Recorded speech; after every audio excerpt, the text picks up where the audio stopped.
Good afternoon, everybody. Hope you're having a great day.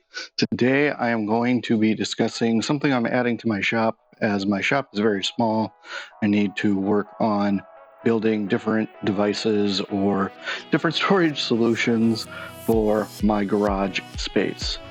Today, what I'm going to be working on is a flip cart for my CNC machine so that when I want to not have it in use, I can flip it into a storage position and roll it away. Part of this is coming from the fact that I just don't have a lot of space where I'm working at, and secondly, I don't always need these machines set up. This is going to be a multi-part series for this, so this is only video one of, I'm not quite sure how many, at least 2 or 3, but we'll see where it goes.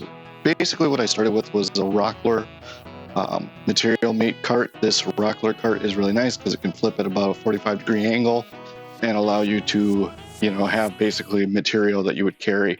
So in most cases, you'd be using this with carrying plywood, large scale things, stuff of that nature.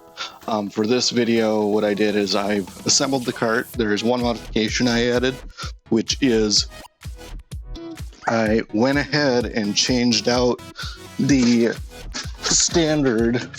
So it comes with 2 casters and 2 standard wheels like this, which actually, let me take this out of bubble wrap like this, so that it only has one end that swivels.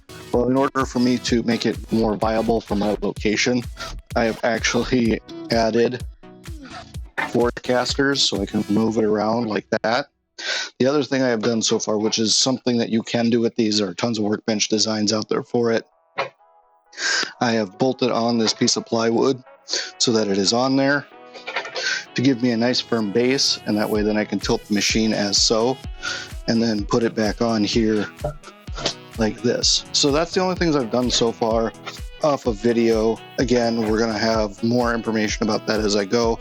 I'll also have a blog post about this when I have the video completed so that you guys can see more information about it and everything. But so far what I've done is I've basically aligned this so that this is centered up on the cart.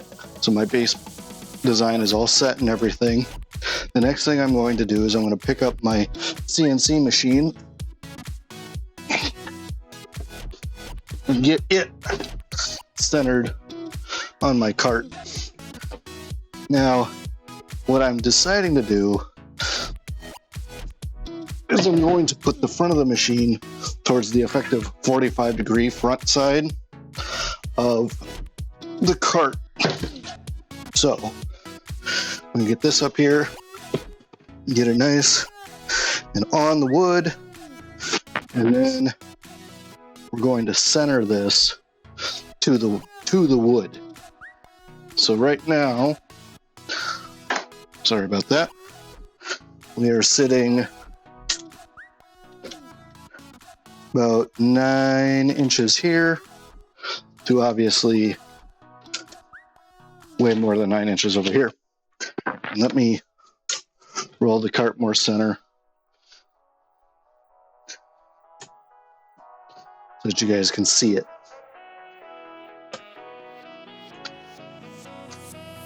Oh, come on.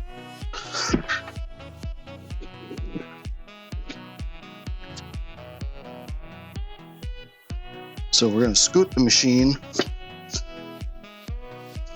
more this way.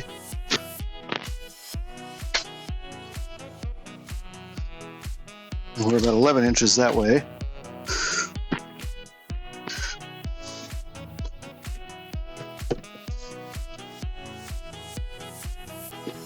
Which is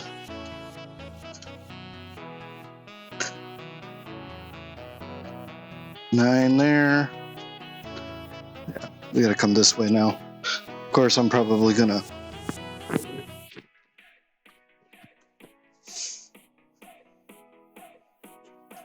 edit that out.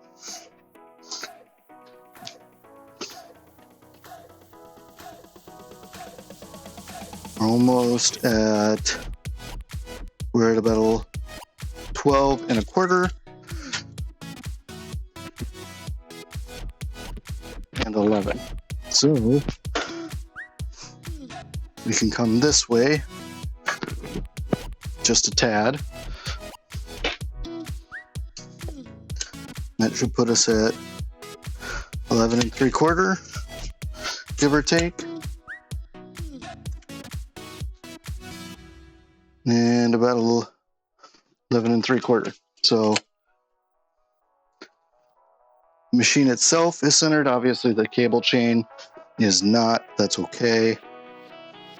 And now that we're in position, we are going to mark the location with a pen so that we can tell where the feet go in case we have to unmount it or do anything of the sort.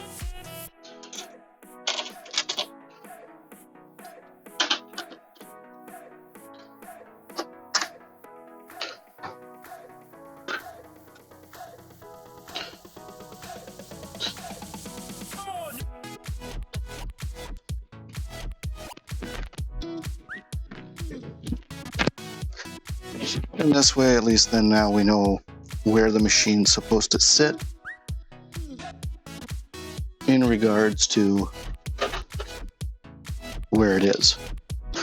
Okay, so now the downside is obviously gravity is not going to hold this machine in place because of the fact that the machine itself is, well, it weighs a bit. Obviously I can pick it up, but that's not the point really with this. So what we're going to have to do is find a way to mount it down. So one thing that I'm looking at doing is using a material like this to create angle brackets that will run along the inside of this machine, mount up to here.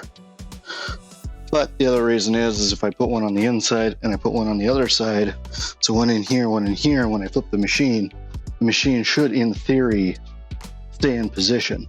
So what I'm going to do is I'm going to cut away, I'm going to mark the needed space, and I'm going to cut this quickly, and then I will be back and we will continue from there.